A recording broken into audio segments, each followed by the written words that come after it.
Chaque année, aux quatre coins du monde, des centaines d'archéologues français s'engagent, en tête-à-tête et au corps à corps avec les traces de notre passé. Beaucoup de leurs découvertes ont fait date dans l'écriture du grand livre de l'histoire de l'humanité. Derrière ces femmes et ces hommes, la passion, l'excellence et le soutien d'une institution abritée par le ministère de l'Europe et des Affaires étrangères depuis 80 ans. C'est la Commission consultative des recherches archéologiques à l'étranger, plus connue sous le nom de Commission des fouilles. Pour nous la faire découvrir, son secrétaire général et professeur d'archéologie, Alexandre Farnoux. Dans l'immédiat après-guerre, les chantiers sont très nombreux évidemment pour la France. Il y a un chantier très important qui est la reconstruction des relations internationales. Une fois le conflit apaisé, il faut trouver d'autres voies de discussion et de négociation avec le reste du monde. L'un des plus grands archéologues de l'époque, Henri Seyrig, propose alors au général de Gaulle de créer une commission pour superviser et organiser la recherche archéologique à l'étranger. L'archéologie a représenté une possibilité de construire un autre monde sur d'autres relations qui sont celles de la coopération scientifique. Cette idée aboutit à la création de cette commission en 1945 et sa structure n'a pas changé depuis, c'est-à-dire elle est composée des personnes responsables de la politique de la mondialisation au sein du ministère de l'Europe et des Affaires étrangères et un certain nombre d'experts qui couvre tous les champs chronologiques et géographiques, depuis la préhistoire jusqu'à nos jours, qui examinent chaque année environ 200 dossiers pour examiner ceux qui méritent d'être soutenus par un financement du ministère des Affaires étrangères.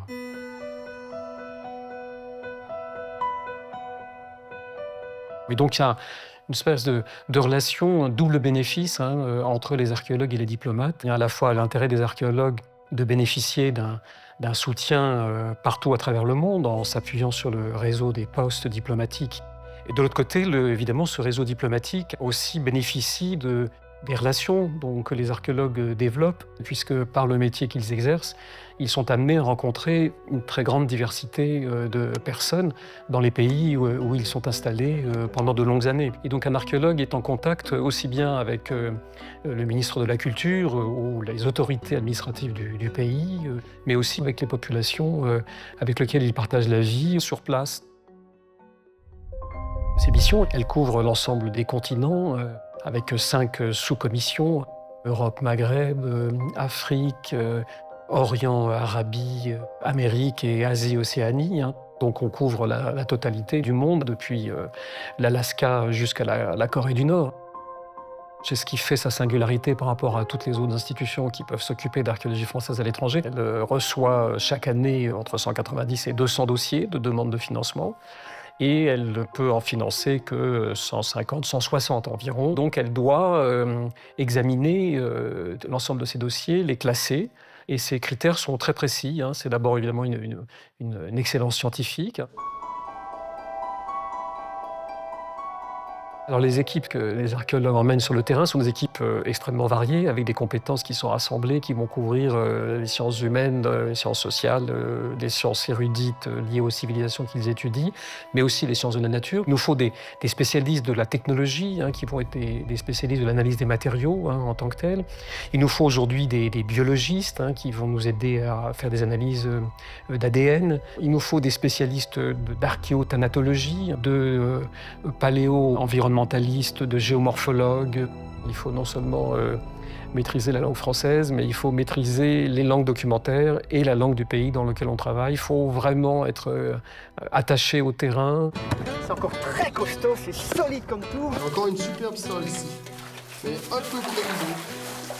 C'est étroit? Bah oui, c'est étroit, mais on passe. Il n'est pas bien large, mais bon. Ah, c'est plein de cafards, ce coin-là. Ça court sur les parois, dis donc. 1 km à l'heure, il nous reste 100 km. Ça va?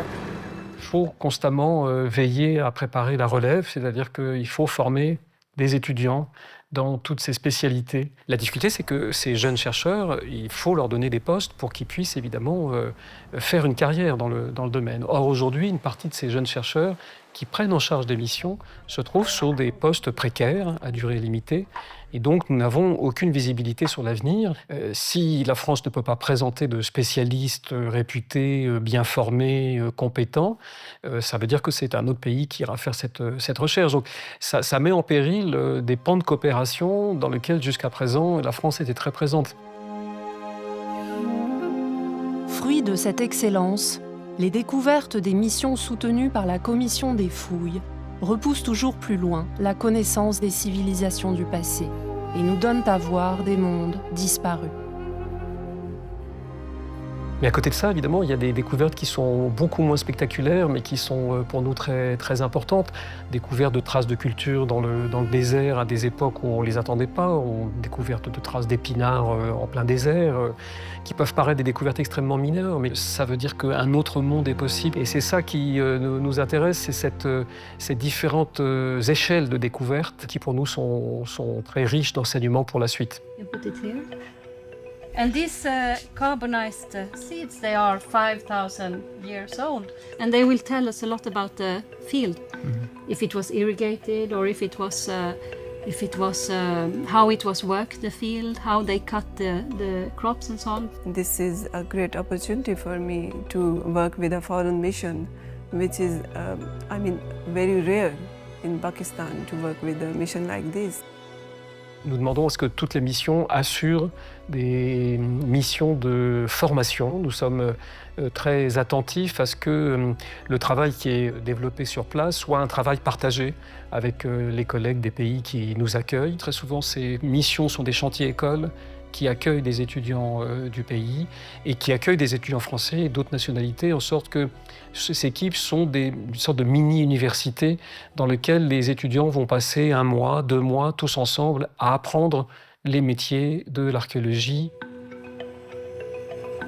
L'autre impératif de la commission, c'est la valorisation. Nous faisons très attention à ce que la recherche en archéologie soit une recherche qui relève de ce que nous appelons aujourd'hui la science participative, c'est-à-dire qu'elle partage avec le grand public les résultats obtenus. Et ce partage des connaissances, nous veillons à ce qu'il se fasse par toutes sortes de moyens, journées portes ouvertes, conférences, expositions, mais aussi participation à la valorisation du patrimoine, c'est-à-dire proposer des protocoles de restauration, proposer des programmes de mise en valeur, d'aménagement des sites sur lesquels nous avons travaillé. Et cette valorisation, elle est très importante pour les pays d'accueil dans la mesure où découvrir un site, découvrir des antiquités, des vestiges, c'est découvrir un morceau de leur histoire nationale. Action de l'homme ou catastrophe naturelle, ce patrimoine est constamment menacé. En juillet 2000, la mise en eau d'un barrage sur l'Euphrate en Turquie engloutit l'antique cité de Zeugma.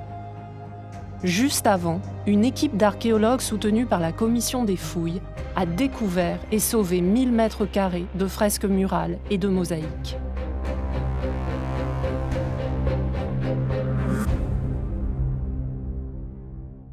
La Commission a une fenêtre assez impressionnante sur tout ce qui, dans le monde, menace le patrimoine. Et donc, beaucoup de missions se trouvent placées dans des urgences.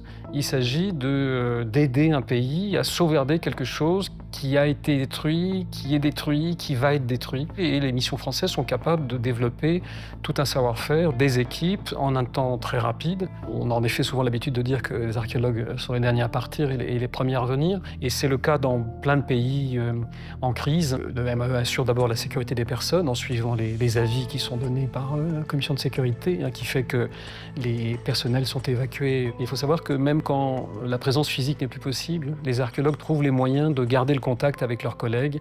C'est ce qui s'est passé avec la Syrie, c'est ce qui s'est passé avec la Libye, c'est ce qui se passe avec le Soudan actuellement, où les collègues qui travaillent là-bas continuent à avoir des contacts avec les chercheurs, malgré les crises très graves et extrêmement violentes qu'ils traversent. L'archéologie soutenue par la Commission des fouilles analyse le passé et regarde vers l'avenir. Car le livre des origines que les archéologues reconstituent ne nous avertit pas seulement sur des impasses, il nous propose aussi des solutions face aux grands défis que pose le changement climatique.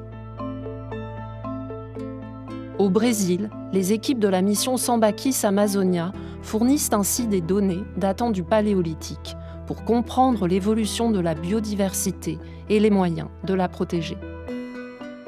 La variété des interrogations qu'apportent les archéologues permettent d'étudier les interactions de l'homme et de son milieu naturel, de l'exploitation des ressources naturelles, de sa capacité à les épuiser et à les renouveler, à trouver des emplacements pour s'installer et développer des civilisations. Et on le voit très bien au Pakistan ou en Inde, où plusieurs programmes travaillent sur comment, dans des régions qui sont des régions inondables, comment l'homme a justement fait face à ces inondations en déplaçant son habitat, en construisant des réserves hydrauliques, en détournant des cours d'eau, en rassemblant l'eau. Ce sont autant d'informations que l'archéologue peut donner aux décideurs, au monde politique, pour qu'ils inscrivent leur action dans le temps long, dans une épaisseur de l'histoire qui est celle de l'occupation du monde par l'homme.